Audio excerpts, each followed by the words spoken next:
What's up everyone, I'm here at the Shazam 2 premiere. I'm very excited to see this movie because I really love the first one, and I'm going to give you my thoughts right after I head out of the theatre. So let's head into the Sydney premiere.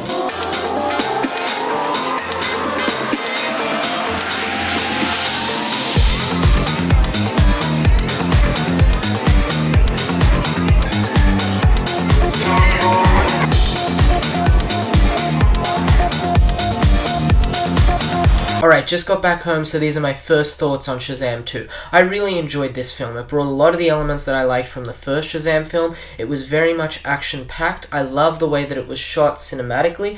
The VFX was fantastic, and it's clear that Sandberg is really in his element as the director when he's dealing with these mythical monster creatures that really seem genuinely scary and come to life in this film. I think the film also has a lot of great emotional moments with its characters, particularly Freddy and Billy have some pretty good arcs in this movie, and that is carried by the outstanding performances, I think in particular, of Asher Angel and Jack Dylan Grazer.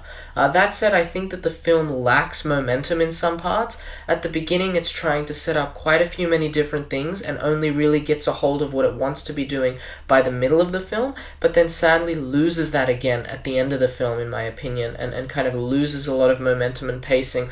A lot of this has to do with the fact that it uses a lot of different MacGuffins and plot devices with its villains that try to raise the stakes to be really world-ending when really they just take away from the stakes, because at times it seems way too easy for our villains or heroes to win or lose at various parts.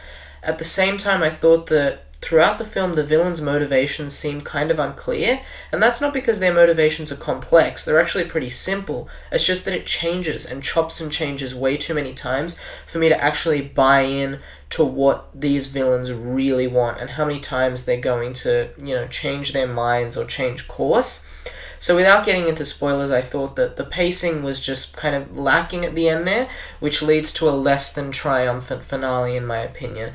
That said, I think the film has great emotionality, some really cool themes, even if it kind of does struggle to tonally balance that at times between the kind of humorous parts of the films and more serious parts of the film. It pulls a lot of its punches by just making more and more kind of cheap jokes when it could just lean into the emotionality a little bit more, in my opinion.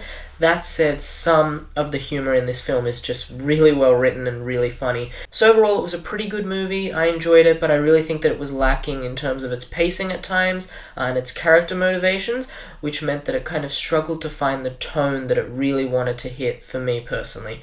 Won't make any spoilers about the post-credit scenes, but I'll just say at this point that they were very interesting and somewhat exciting, but super unclear with the current state of the DCU. I will be going more in depth in them in a spoiler review that I'll be putting out in a couple days, so remember to subscribe for that and more comics and movies videos, and I'll see you in the next one.